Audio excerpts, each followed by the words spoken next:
बिस्मिल्लाहिर्रहमानिर्रहीम। आज की हदीस बहुत ही अहम रुकन इस्लाम नमाज के बारे में है। हज़रत जाबिर बिन अब्दुल्लाह रदियल्लाहु ताला अन्हु रिवायत करते हैं। मैं हदीस का टेक्स्ट पढ़ देती हूँ। अन जाबिर रदियल्लाहु ताला अन्हु क़ाला क़ाला रसूलुल्लाह सल्लल्लाहु अलैहि वसल्लम बैनल अब्दी व बैनल कुफ्री तर्कुस सलात।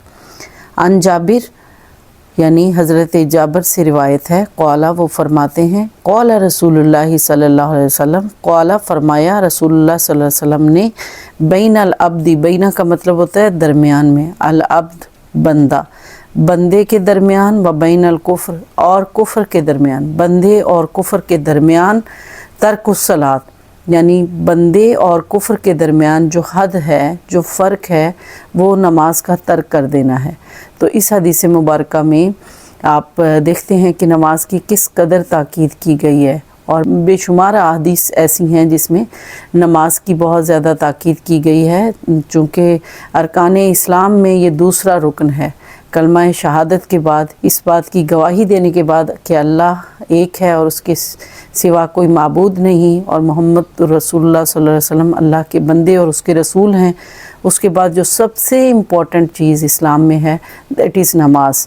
और इसके बारे में कुरान मजीद में भी तर्क सलात के ऊपर बहुत ज़्यादा जगह पे वईद आई है। मैं सिर्फ़ एक जगह कोट करूँगी कि जहन्नुम में जब जहन्नुम वाले जाएंगे, उनसे पूछा जाएगा जहन्नमियों से कि क्या चीज़ थी जो तुम्हें जहन्नुम में लेके आई, तो वो कहेंगे क़ालू, वो कहेंगे लम नकु मिनल मुसल्लीन, हम नमाज नहीं पढ़ते थे। आजकल के दौर में इसके अलावा बेशुमार अहादीस हैं जो नमाज की ताकीद के ऊपर दलालत करती हैं, और इंसान के और कुफ्र के दरमियान जो फ़ासला है, इंसान और कुफ्र के दरमियान जो फ़र्क है, वही ये नमाज है। अगर किसी ने नमाज को तर्क किया तो गोया उसने पूरे दीन को तर्क कर दिया। और आज के सिनेरियो में अगर हम इस हदीस पाक को देखें तो हमें ये देखना होगा अपने इर्द गिर्द, अपने घर में, अपने माशरे में, हम किस कदर इस नमाज से दूर होते जा रहे हैं। और बहुत सारी इबादत हैं, हम आम तौर पे रोज़े भी रखते हैं, हम किसी हद तक ज़कात भी देते हैं, हम किसी हद तक और सदका व खैरात भी करते हैं, मगर हम नमाज के लिए जो है बहुत कम हो गया हुआ है कल्चर घरों का, कि घरों में नमाज की एक प्रैक्टिस हो, 5 वक्त की नमाज की एक प्रैक्टिस हो। हमारी जो डेली की रूटीन है, हमारे ऑफिसेज़ हैं, हमारी एकेडमीज़ हैं, हमारे स्कूल्स हैं, उसमें भी कोई एक प्रॉपर रेगुलर नमाज की प्रैक्टिस हमें कहीं नज़र नहीं आती।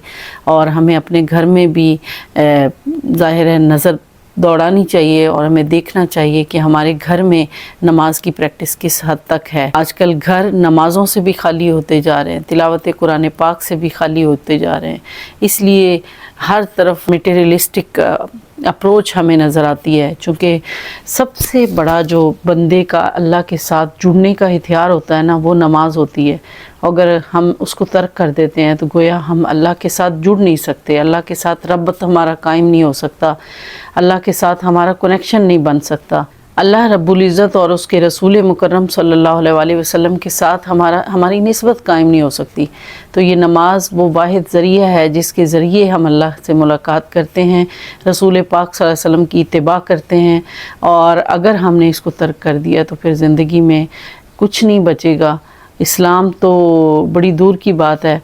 अल्लाह ताला से दुआ है कि अल्लाह ताला हमें नमाज पे कायम फ़रमाए और दूसरों को भी नमाज की तलकीन करने की तौफ़ीक अता फ़रमाए।